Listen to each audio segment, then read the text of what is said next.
नमस्कार प्यारे साथियों, मैं अंकित वर्मा आपका तहे दिल से स्वागत करता हूं आपके अपने YouTube चैनल मैथ की आवाज़ पर। तो प्यारे साथियों, हम पढ़ रहे हैं कक्षा 10 एक्सीलेंट दशक वर्ग 2024, जिसमें से अभी तक हमने मॉडल पेपर 4 तक सॉल्यूशन कर लिया है। आज के इस वीडियो के अंदर हम मॉडल प्रश्न पत्र को 5 को बिल्कुल इजी तरीके से हल करने वाले हैं और आपसे वादा करता हूं कि इस मॉडल पेपर का एक भी क्वेश्चन ऐसा नहीं होगा जो आपको नहीं आएगा, क्योंकि आपको हर एक बेसिक तरीके से हर एक क्वेश्चन को समझाऊंगा। कहीं भी रटने की कोशिश मत करना, क्योंकि आपको इतने अच्छे तरीके से समझा दूंगा कि आपके लिए बिल्कुल मक्खन हो जाएगा। तो प्यारे साथियों, परीक्षा में टाइम कम बचा है, थोड़ा सिलेबस ज़्यादा है, तो इसलिए थोड़ा फास्ट भी चलना होगा, लेकिन फिर भी मुश्किलें ज़रूर है, लेकिन घबराना नहीं है। तो प्यारे साथियों, सफ़र में मुश्किलें आए तो हिम्मत और बढ़ जाती है। सफ़र में मुश्किल आए तो हिम्मत और बढ़ जाती है। अगर कोई रास्ता रोके तो ज़रूरत और बढ़ जाती है। अगर बिकने पर आ जाओ तो घट जाता है दाम अक्सर। अगर बिकने पर आ जाओ तो घट जाता है दाम अक्सर। ना बिकने का इरादा हो तो कीमत और बढ़ जाती है, तो कीमत और बढ़ जाती है।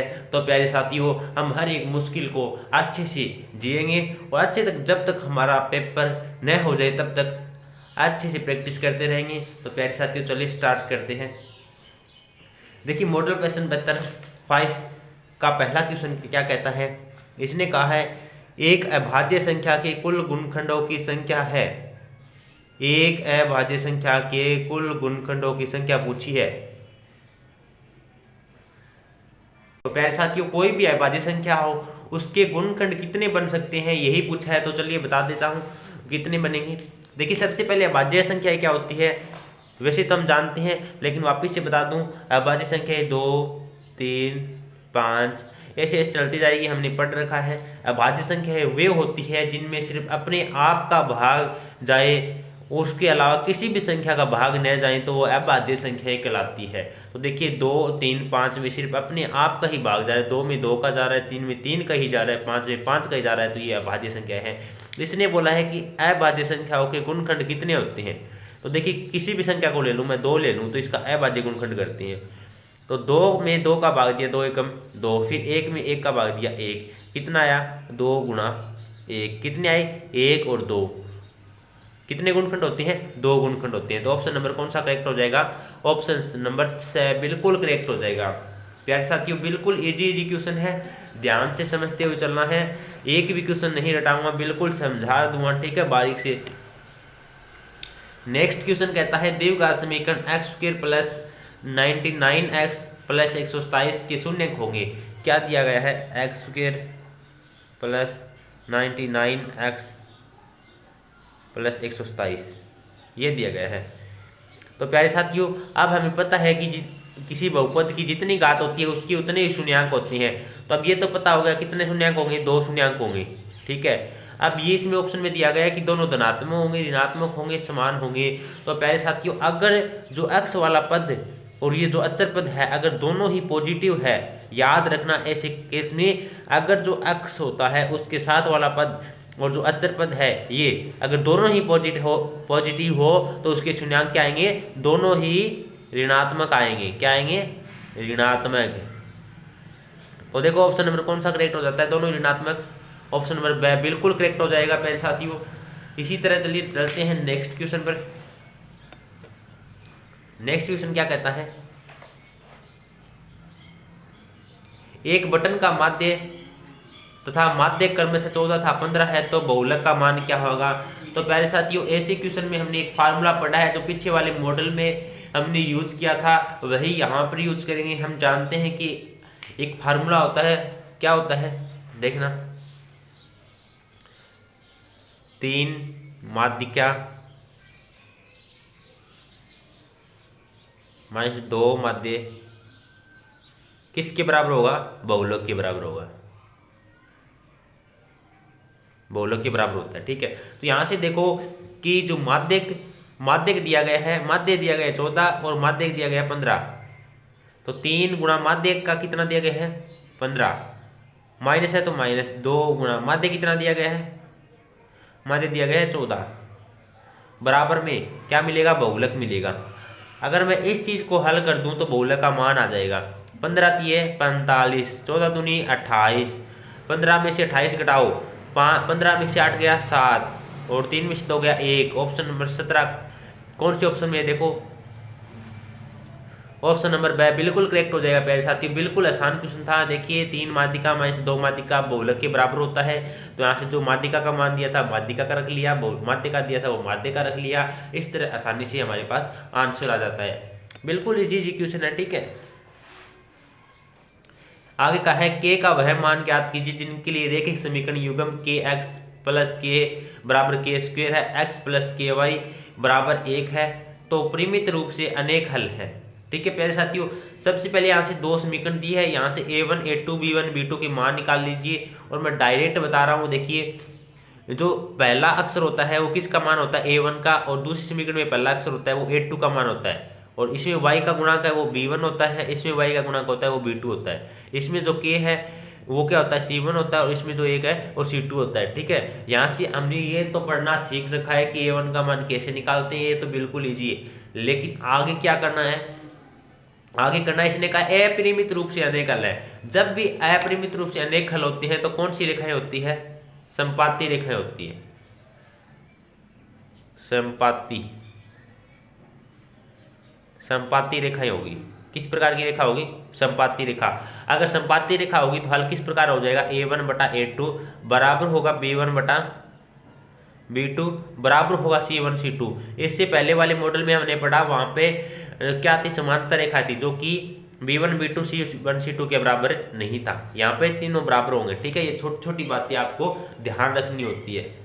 तो देखो a1 का मान क्या आएगा, यहाँ से देखो a1 वह होता है तो पहले x का गुणांक होता है, x का गुणांक क्या है k बटा a2, इसमें पहला गुणांक क्या है, x का गुणांक क्या है 1। ठीक है, बराबर है b1 का मान क्या है y, y का गुणांक क्या है 1, और फिर b2 क्या है, b2 का गुणांक दिया है k, बराबर c1 कितना दिया गया है, c1 दिया है k स्क्वायर, और यहाँ से c2 कितना दिया गया है 1।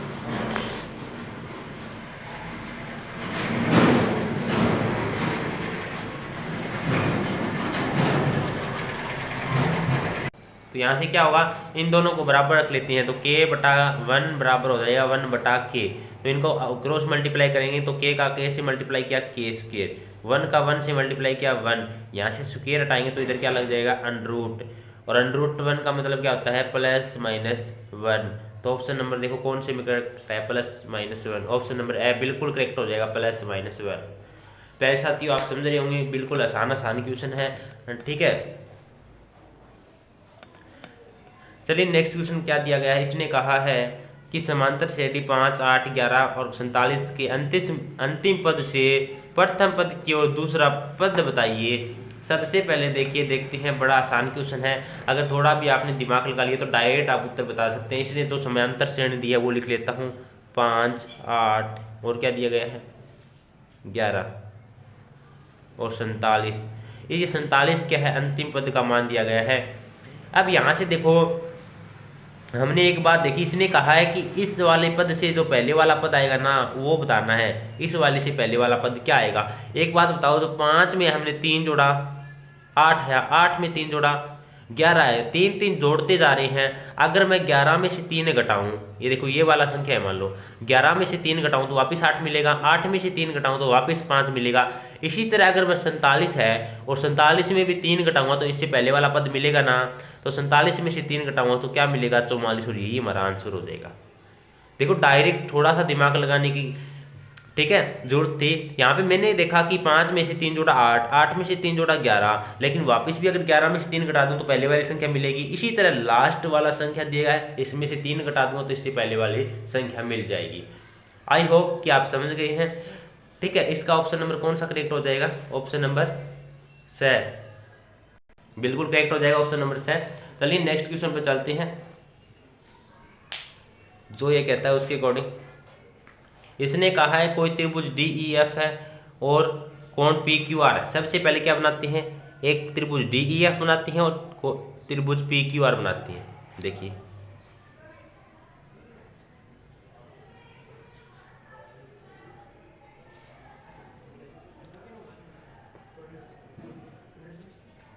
त्रिभुज डी ई एफ किसके बराबर होगा? त्रिभुज डी ई एफ किसके बराबर होगा?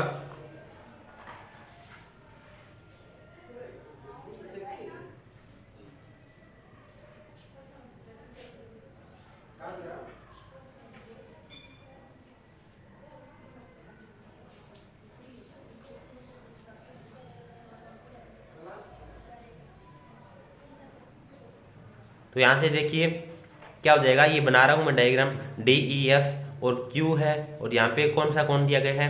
जो एफ वाला कोण है, एफ वाला कोण किसके बराबर हो जाएगा? इसने दिया गया है, ध्यान से देखना,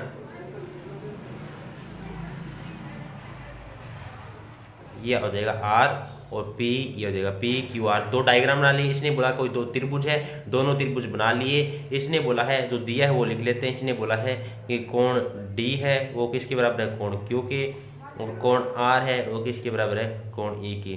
ठीक है, आगे इसने बोला है तो निम्नलिखित में से कौन सा सही है? एक बात बताओ, अगर ये इसके बराबर है, ये वाला कोण इसके बराबर है, ये वाला कोण इसके बराबर है, तो ई डी भुजा किसके बराबर होगी? इसके बराबर होगी ना। यहाँ से देखना, ई डी किसके बराबर? ई डी की बटा किसकी होगी? क्यू आर की। E D upon Q R होगा जो किसके बराबर होगा? डी एफ बटे क्यू पी के। डी एफ बटे क्यू पी के। बताऊंगा कैसे हुआ, डरना नहीं है। ई एफ किसके बराबर होगा? आर पी के। ई एफ बराबर होगा आर पी की।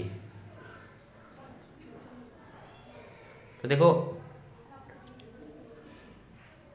कोण पी भी किसके बराबर होगा? यहाँ से देखना, कोण पी भी कोण एफ के बराबर होगा।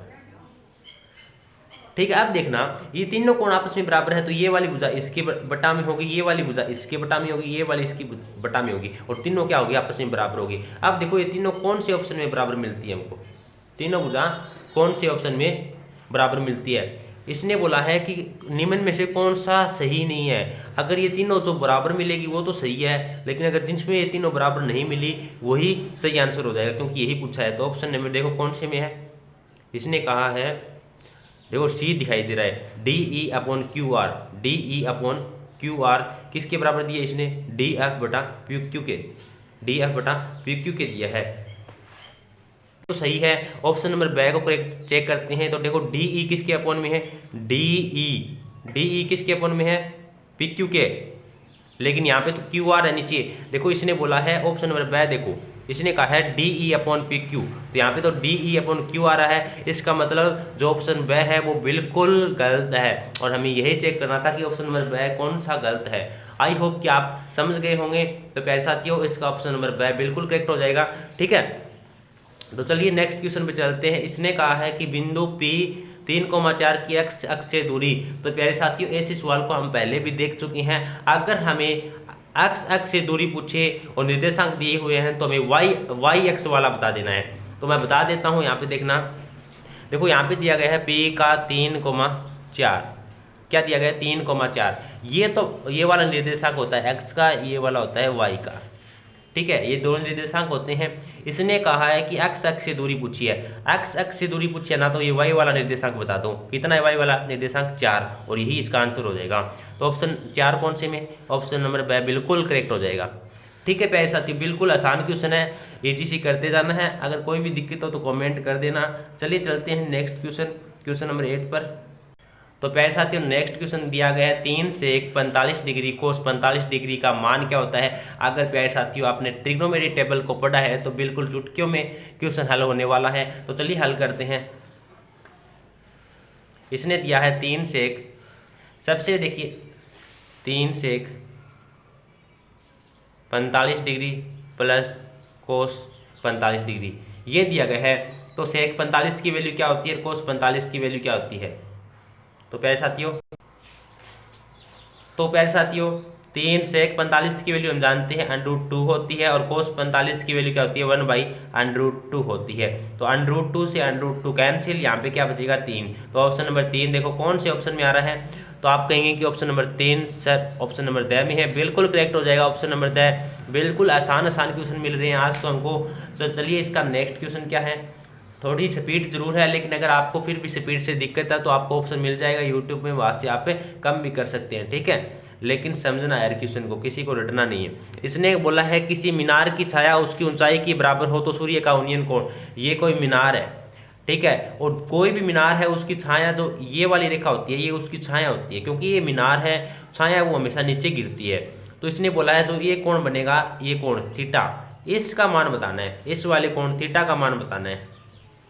तो इसने बोला है किसी मीनार की छाया उसकी ऊंचाई के बराबर है, ये वाली छाया इसकी ऊंचाई के बराबर है, तो मान लेते हैं ये भी एक है और ये भी एक है, और ये दोनों बराबर कब होगी, जब ये थीटा का मान 45 डिग्री होगा। आप निकाल के देख लेना, अगर थीटा का मान 45 से छोटा या बड़ा करेंगे तो ये दोनों भुजा कभी भी बराबर नहीं होगी, क्योंकि 45 डिग्री वो एंगल है तो दोनों को बराबर परछाई में बराबर इक्वल करता है, ठीक है। तो ऑप्शन नंबर कौन सा करेक्ट हो जाएगा, ऑप्शन नंबर सी बिल्कुल करेक्ट हो जाएगा प्यारे साथियों, ठीक है। इसी के साथ क्वेश्चन नंबर 10 में आते हैं, बिल्कुल इजी क्वेश्चन है क्वेश्चन नंबर 10।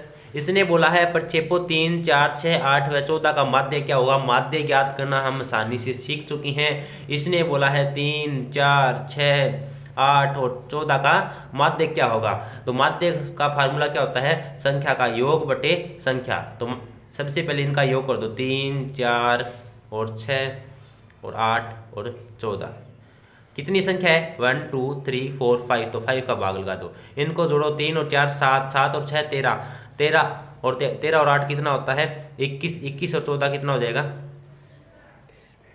तो कितना हो जाएगा 35। तो देखो 35 आ गया ऊपर और नीचे 5 आ रहा है, 5 का भाग दो, 5 आता 35। ऑप्शन नंबर 7 देखो कौन से में आ रहा है, ऑप्शन नंबर 7 बिल्कुल करेक्ट हो जाएगा प्यारे साथियों।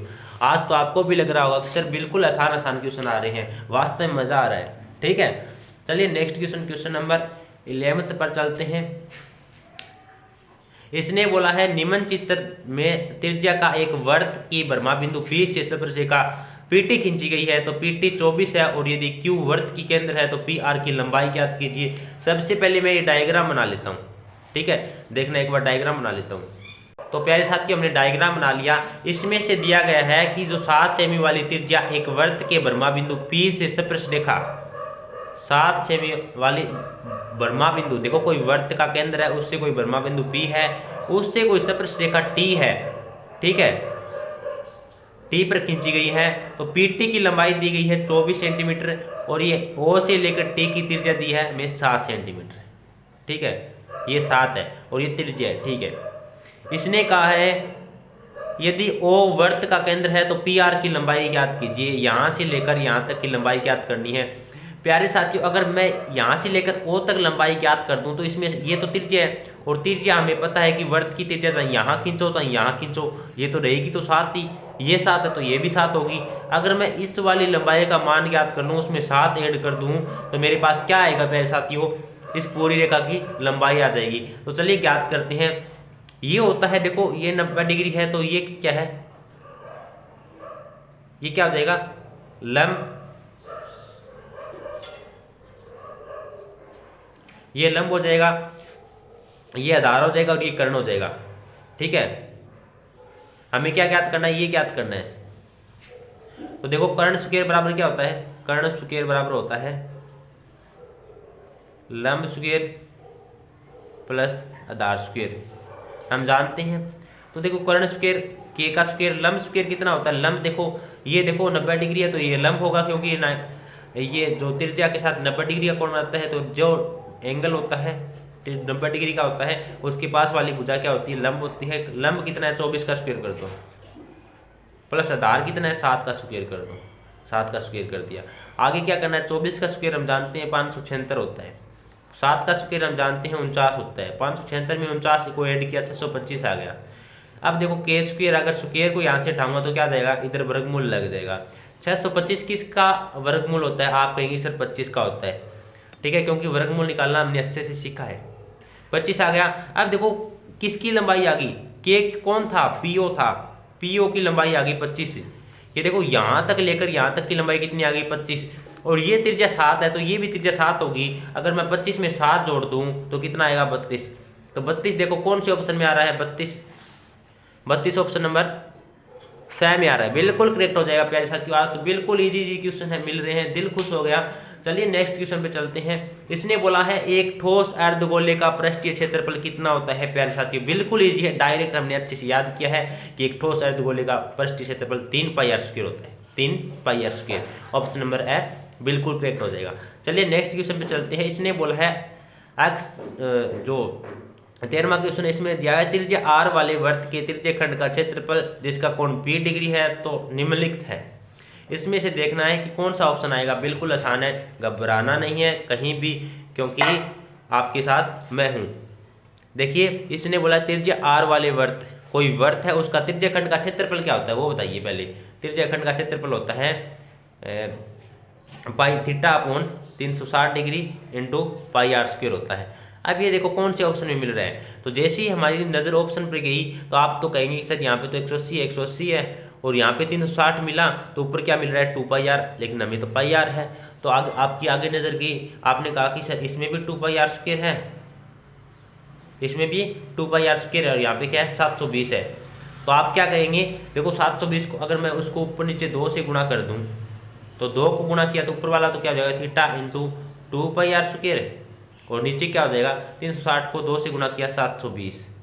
तो देखिए theta into 2 pi R square upon 720 कौन से ऑप्शन में आ रहा है। आप कहेंगे ऑप्शन नंबर द, बिल्कुल करेक्ट हो जाएगा प्यारे साथियों, बिल्कुल करेक्ट हो जाएगा। अगर आपको इस प्रकार ऑप्शन न मिले तो ऑप्शन को मिलाना भी आना चाहिए।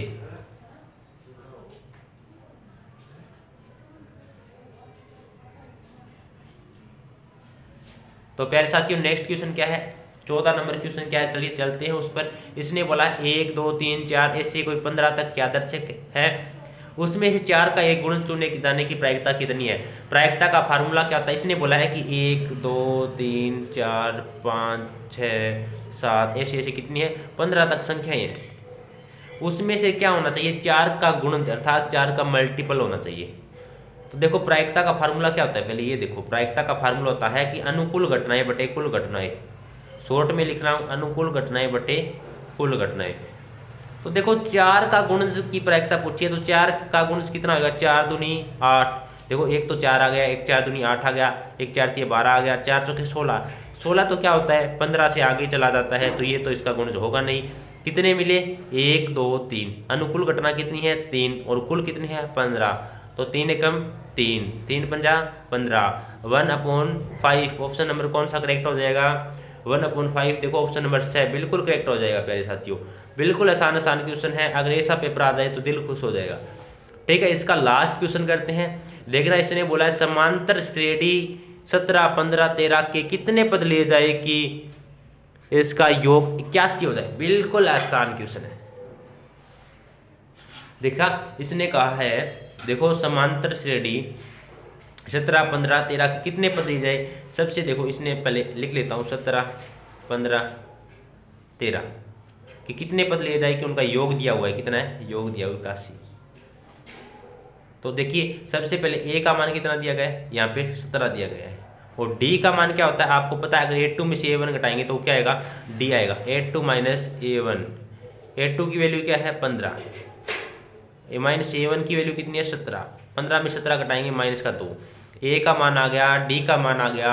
अब देखो SN का योग दिया है तो हमारे पास SN पदों के योग का सूत्र भी है n/2 2a plus n minus 1 into D. SN का मान कितना दिया गया है 81 बराबर n का मान नहीं दिया गया है, रख दो ऐसे का ऐसा। 2 इंटू ए का मान कितना है 17 plus n minus 1 into D का मान कितना दिया गया -2।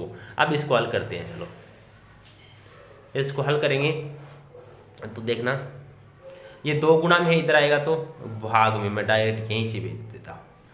और यहाँ पे और क्या हो जाएगा 17 को 2 से गुणा करो n, और 17 को 2 से गुणा किया 34 प्लस है -2 को n से गुणा किया तो क्या हो जाएगा माइनस का 2n। क्यों हुआ, ये तो प्लस का n था लेकिन माइनस का n से n को माइनस के 2 से गुणा करूँगा तो माइनस का 2n हो जाएगा, फिर माइनस माइनस प्लस प्लस का 2। ठीक है, यहाँ पे 81 दूनी कितना हो जाएगा 162 बराबर देखो n इंटू 34। देखो 34 और 2 कितना हो जाएगा 36 हो जाएगा और माइनस का 2n। अब मुझे दिखाई दे रहा है इन दोनों में से 2 कॉमन आ रहा है, 2 कॉमन ले लूँ क्या, ले लो सर। ठीक है 2n 2 कॉमन लिया तो यहाँ पे क्या बचेगा 18 माइनस यहाँ पे बचेगा सिर्फ 162। इस 2 से इसको काटेंगे तो वापस क्या आएगा 81 बराबर यहाँ पे बचेगा n 18 माइनस n। अगर आप में अभी थोड़ी सी भी समझ है तो आप यहाँ से डायरेक्ट आंसर निकाल सकते हैं। अब देखो कि n की जगह मैं क्या रखूँ कि ये वाली रकम और ये वाली रकम बराबर हो जाए। अगर मैं n की जगह 9 रख दूं तो 18 में से 9 घटाएंगे तो 9 बचेगा, 9 को 9 से गुणा करेंगे 81। अगर मैं n की जगह 9 रखता हूं, देखो n की जगह 9 रखता हूं तो 81 इजिकल टू 9, 18 में से 9 घटाएंगे बराबर 81 इजिकल टू 9, 18 में से 9 घटाएंगे इंटू 9, 9 इंटू 9 81 होता है, दो की दोनों के बराबर है। अगर n की वैल्यू 9 रखने पर ये बराबर आ जाता है तो यही हमारा आंसर हो जाएगा। प्यारे साथियों बड़ा क्वेश्चन है, 2 नंबर में आ सकता है, जरूरी नहीं है 1 नंबर में आए, ठीक है। तो ऑप्शन नंबर कौन सा करेक्ट हो जाएगा, ऑप्शन नंबर 9 बिल्कुल करेक्ट हो जाएगा। प्यारे साथियों आई होप कि जितने भी क्वेश्चन समझाए मैंने आपको सारे के सारे समझ आए होंगे। अगर फिर भी मेरे किसी भी साथी को कोई दिक्कत हो तो घबराना नहीं है, क्योंकि आप कमेंट बॉक्स आपके लिए खुला है, आप उसमें कमेंट कर सकते हैं। तो प्यारे साथियों अगर वीडियो अच्छी लगी है तो प्लीज़ लाइक कर देना, और चैनल पे नए हैं तो सब्सक्राइब कर लेना, और जो पास में बेल आइकन है उसे भी प्रेस कर लेना, क्योंकि जिससे आपकी पढ़ाई है वो रेगुलर चलती रहे और आपकी कोई भी क्लास मिस ना हो। तो प्यारे साथियों मैं आपके साथ मिलता हूँ नेक्स्ट मॉडल पेपर के साथ, तब तक के लिए अपनी तैयारी में जुटे रहिए। और अब हमें करके दिखाना है कुछ, और इस बार परीक्षा में मेरिट को पाड़ के रख देना है। तो प्यारे साथियों आज के लिए इतना ही इजाज़त लेना चाहता हूँ, और हम मिलते हैं नेक्स्ट वीडियो में, तब तक के लिए जय हिंद जय भारत।